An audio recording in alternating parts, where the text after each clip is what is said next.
Hello. How are you? I have about 11:30, so I'm going to get started. My name is Bill Deluise. I'm the Vice President of Society, Strategy, and Marketing at Wiley, so I run the strategy and marketing functions for our society publishing business. And a lot of what I'm going to talk about today is centered around experiences that I've had in my most recent role. I was the VP of Innovation for Wiley's society publishing program. And I'm hoping that we can spend the next 45 minutes talking through some of the approaches that we've found helpful in managing innovation, some of the tools and processes that are designed to help organizations progress past the point of market research through to product conception, business model design, and kind of the early phases of technology planning. And that's where I'm hoping we'll stop. So we won't go into UX design. We won't do too much around technology development. It's largely around business model design and product conception. I hope that sounds OK to everyone. Although I should say that the original plan was for me to have a co-presenter. Unfortunately, she's unable to join us today, so I'm hoping for a lot of interactivity. If anyone has experiences that they want to share, interrupt at any time. Experiences, questions, comments, problems, thoughts. It would be so much more fun if this were a dialogue. I do, however, have some thoughts about a structure that might help guide that discussion. And I was hoping we could touch on three main areas. Why innovate? Why manage innovation? Why structure an innovation management program? And how to go about structuring that program. Before we start, though, can I ask, show of hands, how many of you believe that innovation in scholarly publishing is necessary? All right, great. How many of you belong to organizations or work for organizations that share that belief broadly? OK, good. How many of you work in an organization with a formal managed innovations department or program? Excellent, fantastic. And how many of you are responsible for leading those innovations initiatives? Good. I'm going to count on you to chime in the most.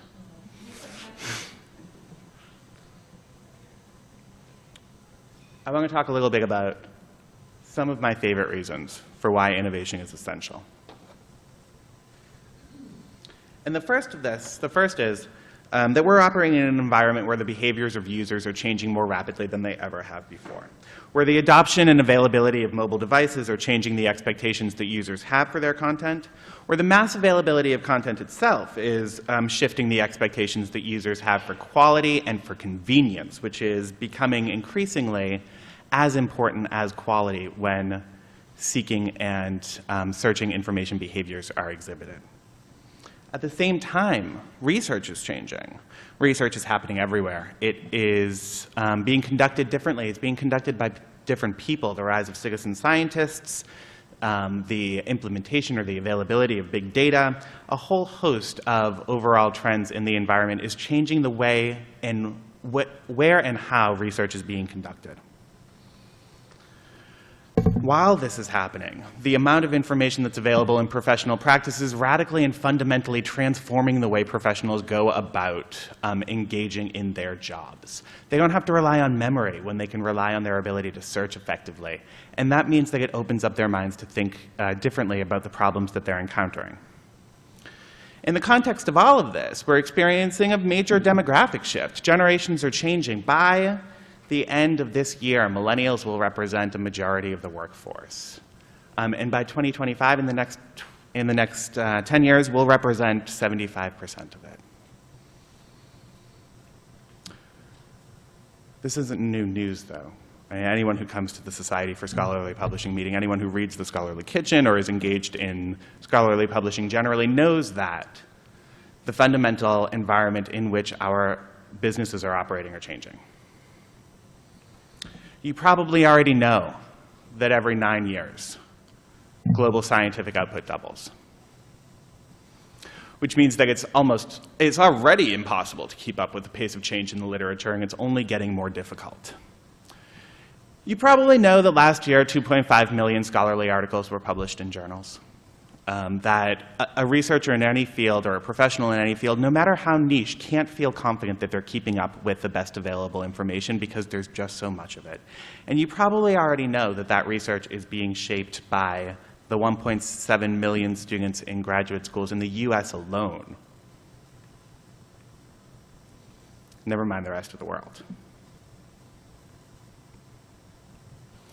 This might be new, but only because it's recent. Did anyone see the Meeker report? It came out on Wednesday. So Mary Meeker does an annual State of the Internet Trends report. It's great. It's available in its like 117-slide glory. You could spend hours getting lost in it. The big themes that came out this year were around messaging and mobile. So 6 of the top 10 apps in use right now are messaging apps. And mobile usage is the primary driver of increases in internet usage overall. What you're seeing here on the left-hand side is a chart that tracks the average hours spent online by US adults from 2011 to 2015. In the, I don't know, teal, light blue, that's mobile usage. The yellow is desktop and laptop usage, and what I'm going to call fuchsia is other usage. What is not reflected here and what is in the full results is it includes internet-connected television usage. I left it out because it made the slide messy more than anything else. It also means that people are engaging with the internet in some form, on average, a little more than 10 hours per day, and that was kind of depressing. So left that stack aside and focused on these 3 areas: desktop, laptop, mobile, and other. You're seeing that over the past, the desktop and laptop usage has remained relatively flat. Other, similarly, has also remained relatively flat, and it's mobile that's really driving the growth in internet usage across the US, across adults in the US. Now, this is not surprising when you think about the behaviors around mobile media consumption that millennials are demonstrating. That is an alliterative phrase that is much harder to say than it was to write. 87% of millennials agree with the statement, "My smartphone never leaves my side night or day."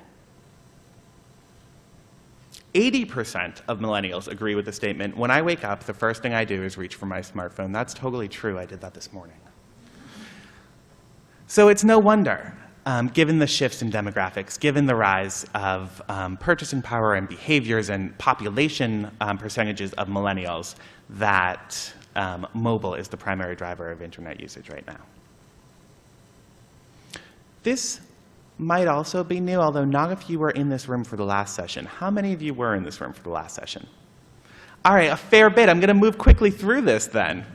What you're seeing is some data that came out of a study that Wiley conducted at the end of 2014 on the sentiments that researchers and professionals operating in research-intensive disciplines have towards societies and associations.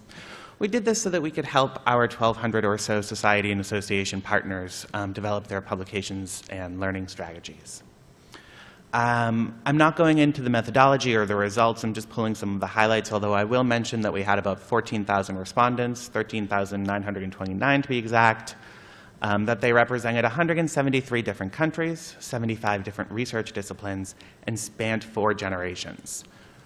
Those generations, as we define them, are the silent generation, so anyone born before 1945, the baby boomer generation, so 45 to 65, Gen X, Generation X, so 65 to 79 or 80, and millennials, 1980 to 2000. What we saw was that in terms of publications behavior or attendance at annual meetings, the things that individuals participated in, that societies and associations offer, remained consistent across the 4 generations. The broad categories of activities that they participated in remained consistent. However, the percentage of people within each generation participating in those activities decreased as the generations got younger. So fewer millennials, on average, read the association's publications than do members of the silent generation or baby boomers. The same is true in meeting attendance, visiting the members-only section of the website, utilizing things like membership directory. The one place where it wasn't true, one of the few places where it wasn't true, participation in the association's social media network. So that is the only time where millennials exhibit a higher usage behavior of that particular activity than their older generational counterparts. We saw this trend continue when we looked at the reasons that millennials joined societies and associations, again, the primary drivers were similar across the board. They were, in fact, the same across the board. Content quality, the annual meeting, prestige, and networking were the four top drivers of individuals joining societies and associations. When you look at the strength of the reasons, though, which is what's plotted on the y-axis here, the strength of that reason decreases as the generation gets younger. So millennials still join associations for content quality. It just means a little bit less to them, or in this case, significantly less to them than it does to members of the silent generation, thinking back on when they joined societies and associations. We saw the same pattern of behavior broadly when we were looking at the most valued offerings that societies and associations produce. The peer-reviewed journal was, across the board, number one, the most highly valued offering for members of all generations. So that's great. That is great news. It is, however, valued less by millennials than it is by members of Generation X or by baby boomers. You may notice the absence of the silent generation in this slide. Silent generation respondents represented 3% of our total, and for this question, there were not enough of them answering for it to be statistically significant, so we just took them out of our analysis.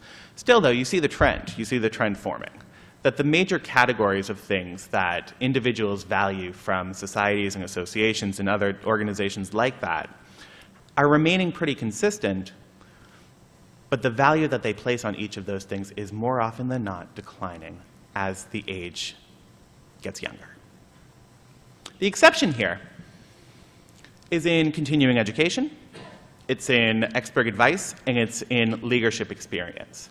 So millennials in particular reported a higher value that they assign to things that I would consider broadly developmental as opposed to broadly informative. How does this feel on the basis of what you know about your users and your buyers and your members and your customers? Does this feel like what you're seeing out in the market? I have a question now.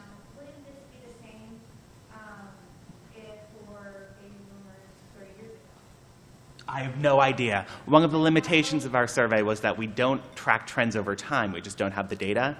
And I have no idea what the pattern would have been like 30 years ago, but it's an amazing question. Are there any others? Any other amazing questions? No? All right. So that's why I think there is a growing urgency around the need to innovate. That not only is science changing, research communications changing, user behavior is changing, but also what people value about what we're doing is changing pretty dramatically. So that begs the question, why bother managing innovation? Isn't it, it's always worked to just wait for the eureka moment. Why not just trust that that will come soon? And I think what I would say to that is that innovation isn't creativity. Creativity is amazing. Like, you're blessed if you are creative. But I bristle a bit when people tell me that they're naturally innovative people because they're highly creative. Because they're not synonymous. It's just not true. And I have been thinking about this for a while, but it was thrown into sharp focus a couple of years ago when I attended the Silver Chair Strategies Conference. So thanks again for that, Thane. The speaker, the keynote that year was Tim O'Reilly, who was amazing. But I was more struck by this guy, Robert Wilcott, who is a clinical professor of innovation and entrepreneurship at the Kellogg School of Management. And he said that innovation exists in two parts. Innovation strategy, I'm paraphrasing, by the way. Innovation strategy is the creation of a portfolio of concepts for exploration. And innovation management is the process by which you reduce uncertainty in bringing those concepts to market. You could sub in the phrase bringing those concepts to life so that you're not discriminating to product innovation if you feel strongly about that. But innovation strategy is creating a portfolio of concepts for exploration, and innovation management is reducing the uncertainty and bringing those concepts to life. Is a definition that I really enjoy, because it means that you're not left praying for a eureka moment. It's a manageable process that you can exert some control and influence over. And you want to exert some control and influence because you're probably going to fail. And that's okay. I mean, so the literature is widely split on this. You see product failure rates ranging anywhere from like 40% to 95%, depending on who you're reading. It's crazy to try to even take an average. I think what's probably safest to say is that new product launches are more likely than not to fail. And even if they succeed, they're going to take longer than planned. Everything is. Technology development, content development, customer acquisition, brand awareness, it's all going to take longer than planned. And part of this, anyone who was in this room for the last session will have heard, is because users it's not that they're liars, but they don't tell us what they really want. There is a big disconnect between what we can glean from observing user behavior and what we can glean from engaging in direct research with our user base.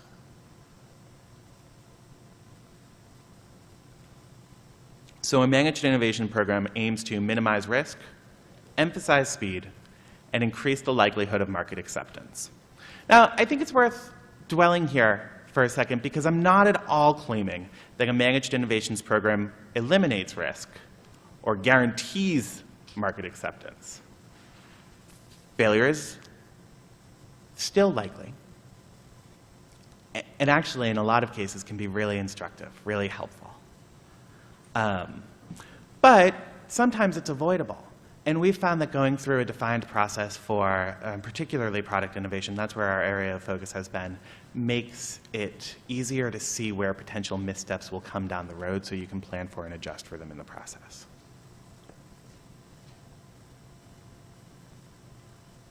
So innovation, it's not creativity, but I think there's a strong argument to be made that innovation is creativity operationalized. I see some nods. I'm going to pause, though. Any thoughts, observations, questions?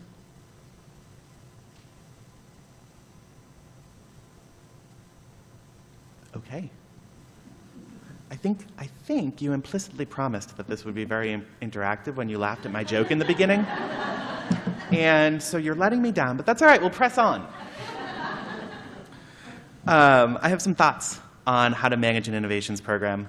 I think broadly it breaks down into three areas: your innovation strategy, your innovation framework, and your innovation toolkit. So we'll touch on each of those. That's all right? Strategy first.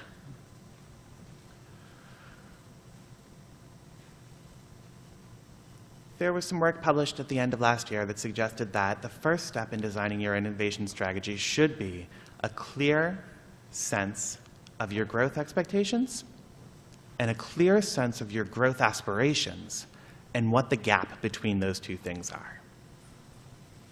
Now, this is tricky because to put together your growth expectations, you have to have a realistic view of the market environment in which you're operating, and you have to be able to temper your enthusiasm for the business that you manage and map out what is likely to be the truth.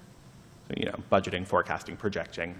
Those are ways to capture your growth expectations. So you need that dose of realism. At the same time, though, you need some starry-eyed optimism because you need to be able to imagine what the program or the product line or the business that you're responsible for could be, how amazing it could be. And that's where your growth aspirations come in. Now, this doesn't necessarily need to be revenue growth, although that's how I've used it most frequently. It can also be profitability growth or growth in usage or submissions or really any managed metric. I found it most helpful to look out over a 5-year period. 10 years is crazy. That's just crazy. No one can project that far. 3 years seems a little weak. 3 years seems like it's going to take 12 months to start, probably 18. You're halfway through before you're even off the ground. So 5 has felt right to me. And mapping out aspirations, so what the program could look like, and expectations, and identifying the gap between your aspirations and your expectations is a useful first step in strategy design. Because then it helps you narrow your focus. And it helps you determine what flavor of innovation you want to apply to your planning process. Now, this probably isn't new. Everyone loves this one. I love it too. It is, in fact, so commonly used that I couldn't find the original source to cite. So this isn't mine, but I don't know whose it is. And it's a 2x2 matrix that maps markets and products on those two axes. On the y-axis is products, and on the x-axis is markets. And you look at your current portfolio or something new to you. It doesn't necessarily need to be new to the world, just new to you. And so when you're planning to emphasize your efforts on your current products for your current markets, you're engaging in sustaining innovation. Or performance improvement innovation or process improvement innovation. It's called a couple of different things. I like to call it sustaining innovation. It's likely that you'll choose to focus there if the gap between your aspirations and your expectations is fairly small. When you're focusing on new products for your current markets, that's evolutionary innovation. So you're creating something new for the customers you already have or customers who are like them, people who comprise the same market. When you are taking your current products to new markets, that's adjacent innovation. And you would do either of those depending on things like your market penetration or where you see potential growth coming from in line with your expectation aspiration gap. And then finally, if things need a shake-up, if you need to radically reimagine everything you're doing, then you'll think about new products for new markets. That's hard. That's really hard. And it's unnecessary if your expectations and your aspirations are even reasonably close to each other. So once you've focused your efforts, especially if you're thinking about a managed portfolio of innovation products or initiatives, I find it really helpful to determine your differentiator up front. Now, what you're seeing here is some work that was done by a pair of researchers. One of them was named Zook. The other one has a normal name, so I can't remember it. But they mapped out the potential areas for differentiation and found that they broadly cluster into one of these 15 areas. I'm not going to go through them because that would take a long time. But what the theory held was that companies with sustaining competitive advantage over a moderate term, so 5-10 years, tend to differentiate themselves in 5 or 6 or more of these 15 areas. So they don't have one potential point of differentiation. They're not just excellent at production and operations. They're excellent at production and operations, scale, intellectual property, brand, and customer relationships. The most successful companies, this research suggests, differentiate themselves on 5 or 6 of these areas. These are your organizational differentiators, which is why I think it's helpful to do in the context of the innovation strategy process, not in the context of the product strategy process that informs your business model design. I see some cameras going, so I'm just going to pause on this slide for a second. I think it's November 2011 it was originally published, and I'm positive the first researcher's name is Zook. OK. So now, at this point, you have identified what type of innovation, sustaining, transformative, something in between. You've determined your differentiator. You've outlined your expectation and aspiration gap. So it's time to focus your resources. You're seeing another 2x2. I had a boss once who said that all great ideas could be reduced to a 2x2 matrix. And that is sad. Sad that I believe it. What you're seeing here maps technology on one axis and business models on another. This is forthcoming. It's in the June 2015 issue of the Harvard Business Review, so I think it's online now. I know it's in the newsstand, but I liked it so much that I wanted to throw it into my slides because it seems to me like a useful model to help focus your resources. You think about whether or not you want to apply your current technology and your current business model, or new business models to your current technology, vice versa, or new everything. So if you're applying your current technology capabilities to your current business models, you're probably talking about something like a platform upgrade. And if you're applying new business models to your current technology, you're probably talking about Well, frankly, you're probably talking about open access, because that is the application of a new business model to an existing technology solution. Current business models and current technology is categorized as routine innovation. New technology and current business models is categorized as radical. Disruptive is new business models with existing technology, and architectural is new business models and new technology. And it seems like it might be useful to pair the two matrices that we looked at to help you define your innovation strategy at the outset. So you would have a radical transformative strategy, new products for new markets with new business models and new technology. That would, of course, require heaps and heaps of investment, which may be hard and should probably only be done if there's a really wide gap between your expectations and your aspirations. That's all I wanted to say on innovation strategy. I'm mindful of time, alarmingly. I don't know how I filled up so much of it. So I'm going to move pretty quickly through the next bit, but I want to pause there. Does anyone have anything to add? Yes, please. You mentioned that innovation should be operationalized, and yet you haven't covered many areas in the publishing house that I thought you might get into. You comment on how would that operationalized innovative process be formed, or what would it look like in a publishing house? It would begin with a framework. So thank you for that question. It would begin with a framework. Framework design is really personal. Wow, that sounded crazy. Framework design should be very bespoke to an organization. So I'm going to talk about the one we used. It may or may not be relevant to yours, but I found it really helpful. And I found it really helpful in the context of managing a portfolio of new product concepts as opposed to focusing efforts on one single new product concept. And that framework that we used begins with an exploration stage. This is a stage gate methodology is applied, also called phase gate methodology. I don't know why they can't just pick one, but that's the methodology applied in the creation of the framework. It begins with an exploration phase.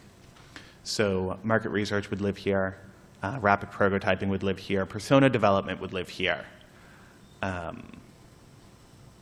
market analysis would live here, opportunity analysis would live here, business model design would live in the exploration phase. The desired end goal is to get yourself to a P&L or a cost-benefit analysis or some other tool that your organization is using to make investment decisions. The exploration phase is the time from ideation through a theoretical assessment of likely market acceptance is the definition that we use at Wiley, which means that it's from the point of having an idea to when you're pretty sure that the idea will probably work. So an example, we were hearing tons and tons from our early career society members about the need for mentoring in their daily lives. We came up with a concept for an app that facilitates long-distance connection with a mentor around publication content. So did you see this article? It was like a messaging app that integrated publications. And we tested it using our exploration phase. At the end, market acceptance came back, willingness to pay across all buyer segments, market acceptance came back as so unlikely that we abandoned the concept. And so we only spent about 8 weeks on it, figuring out if we loved it or hated it, as opposed to 6 months in development, 6 months in launch, and then praying that someone might use it. That's the exploration phase. Introduction is when you're feeling really good about something. You're feeling confident about something, and you bring it to market for the first time. The approach that we like to use is a bit of a lean go-to-market methodology. So we segment our customers really aggressively. We define at the outset the behaviors that are probably going to be characteristic of buyers for a certain product or service offering, and then segment our prospects based on how close they are to exhibiting those ideal buyer behaviors. And that's who we target. We tend to limit it in the first phase to, 50 or 100 potential prospects, monitor conversion rates, see what is driving buying decisions. in real life, as opposed to the theoretical assessment that comes in the exploration phase, an actual assessment. And then, I should mention that well-managed, well-designed key performance indicators are absolutely critical in the introduction phase. Knowing how long you're going to give something, knowing what your expectations are for financial growth or time to market or profitability is really critical in the introduction phase, because at the end of it, you're going to have to decide whether or not to kill something, which is sad because you fell in love with it accidentally along the way, or invest more in it, which you, if you're like me, will find yourself naturally predisposed to doing, or at least wanting to do. When you make that determination is when you enter our third phase in development. That's the growth phase. That's when you're pretty sure that things are going well. You know how to launch, you know how to deliver, you know how to sell, and you're ready for a scale up. And that will require a bit of additional investment, probably in some cases a bit more than a bit of additional investment. But you feel like it's worth it because you've already done this at a smaller scale. Maturity is the end game. I won't talk much about that. That's when you're growing in line with average market growth rates, and your penetration is something like 15, 20% market share. Development and reimagining I'll touch on briefly in the framework that we chose. Those are two sides of a coin. Something has gone terribly wrong, and in development, it's probably your fault. You priced it wrong, or you have the wrong feature set, or your go-to-market is wrong. It's just not working, and you only have yourself to blame. And that's when you rethink one or several components of the overall offering. Reimagining, on the other hand, is when something has gone terribly wrong and you shouldn't feel bad about it. New regulation has rendered your offering obsolete or on the verge of obsolescence. A competitor came out of nowhere. New technology disrupted the platform that you chose. You reimagine, you move into the reimagining phase when factors outside of your control have conspired against you in a way that ruins what you have been developing. And then your decision is kill or rethink. Some of the tools that we're using. They don't have to be actual tools. There are software solutions that help with this. But sometimes it's as easy as agreeing on a set of approaches or standards or processes. For example, when we're engaging in ideation, we really enjoy the IDEO rules of brainstorming. How many of you are familiar with the IDEO rules of brainstorming? Some, okay. These are great. They really make for a more upbeat, less confrontational brainstorming exercise. You set an ideation goal, you defer judgment, you encourage wild ideas, you build on ideas, you use the improv-style yes and approach to idea development. Yeah, and excitedly about someone else's idea. You stay focused on the topic, you have one conversation at a time, and you are visual. The toolkit that we built, the one that we found effective, blended things like this, approaches, with forms.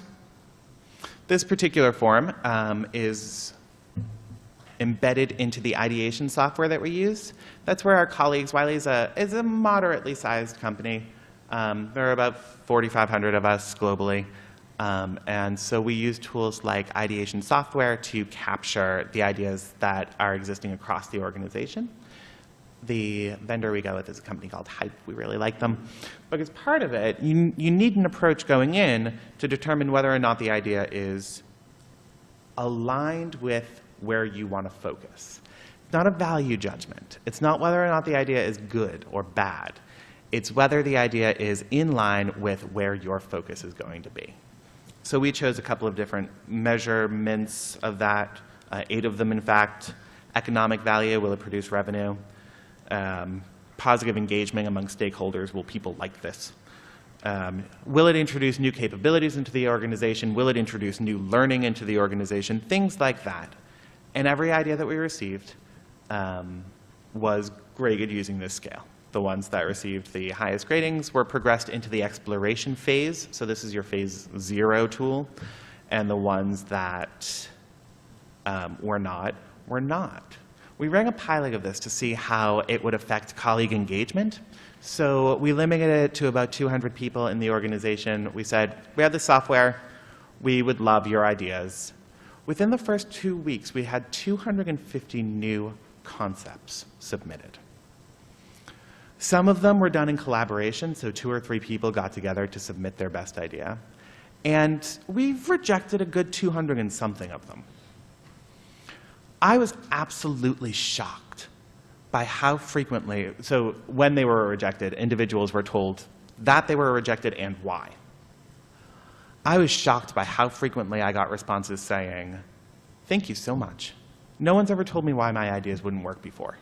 This was really great." I was really worried about turning people off by telling them that we wouldn't be finding some investment to explore their idea, but it turned out to be a much more positive experience than I was expecting. There are a ton of things online to try and use. I really like the inographer.com. There's a sketch pad there. You can have it in PowerPoint or in it's PDF by nature, or you can have it blown up and put on your wall. And it is a way to help you get to a clear articulation of what the core value proposition is. Start with value, I find. Starting with value, what this will do for people, why they will like it, is more effective. It's also more fun. So often, I'm working with friends and colleagues and clients who want to start with features. And that is less fun, because no one ever agrees on features.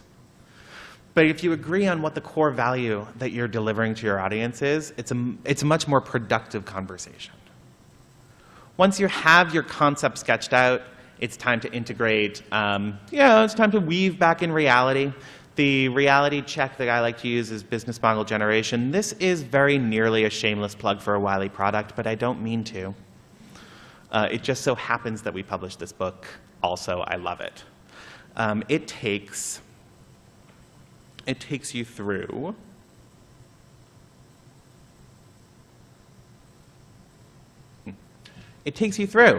some questions. You restate your value proposition. You articulate your customer segment. You describe the type of customer relationship you want to have. Is it dedicated personal service? Is it automated? It forces you to make the choices that will otherwise be made by accident further on in the process.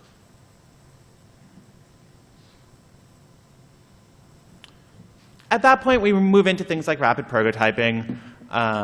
That's great. It's not always expensive. Sometimes you can just do it with designed wireframes, and you get a lot of good feedback.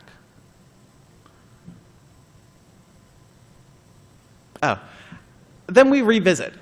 On the basis of what we learned during the rapid prototyping phase, we often will crib from Blue Ocean strategy the eliminate, reduce, raise, and create grid. So we have some feedback from some actual users on this product. With that feedback, what should we make better? What should we raise?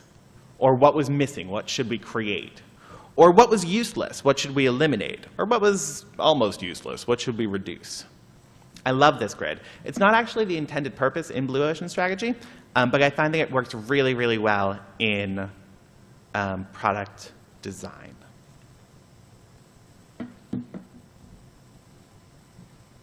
Other things to say, I'm not going to say much on, actually, because there are only about 4 minutes left.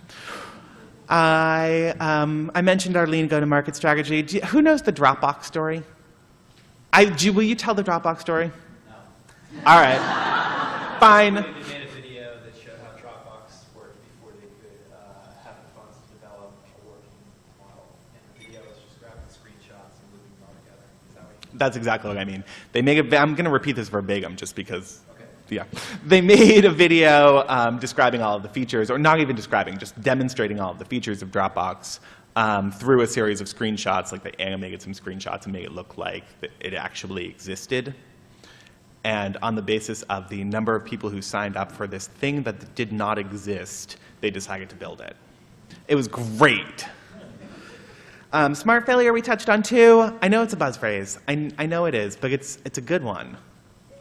I like the sentiment. Failing is effective. And metric management we talked about. Whatever the strategy, whatever the toolkit you're using, don't underestimate the emotional investment that happens. You really become connected to the promise of a different future that you see in the new products that you're guiding through. And the people who are leading these initiatives really, really become connected to that. So when you're shooting something down, do it nicely. Nurture them a little bit. They'll appreciate it. We are just about, well, I have a couple of minutes for discussion and questions.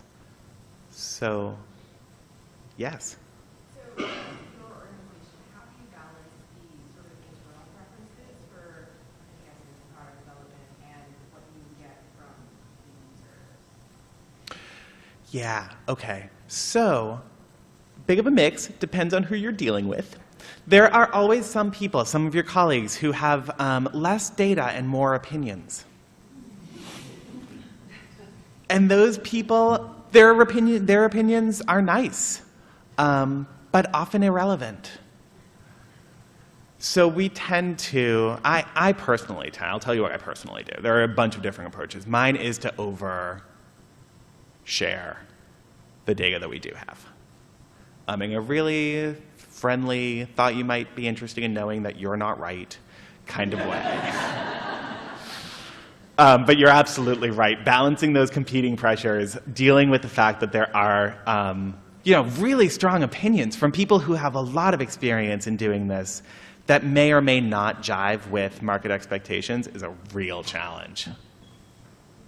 What else? Yeah. There's value in process, of course, but do you ever run into situations where you have an abundance of kind of a whole entire group of people that are locked in the process and they forget about actually moving things forward because they're too busy in the process? And how would you address it? Yeah, that's yes. Yes is the short answer. We run into people who get paralyzed by process. Absolutely. Well, I mean, I think we ran into this once 7 or 8 months ago, and so we removed it. The step in the process that was keeping people from moving forward, we just took out. It was unnecessary, it didn't get us anywhere, and it was creating some conflict. That was unhelpful, not productive conflict, which is very helpful. So being comfortable revisiting the process was something that I didn't expect going in, but turned out to be really useful in like real life. Yes? Could you give us the numbers of your team? How many people, how many products you work on, how many have gone through the pipeline, how many? Yeah, absolutely. So the innovations team that I was responsible for consisted of 16 colleagues in a couple of different roles. The structure that I chose moving into that position was functional. So I had a very small number of people dedicated to ideation, making sure that the ideas around the organization were being raised and evaluated. A very, very small team dedicated to product strategy, and they focused on gaining an expertise in business model design, using the main themes from business model generation. A smallish team dedicated to customer acquisition. So that existed alongside our traditional sales teams, so that we weren't, it was very collaborative, I will be quick to say, but so that we weren't wholly reliant on counting on existing sales resource to sell things that were untested. It seemed unfair to everyone.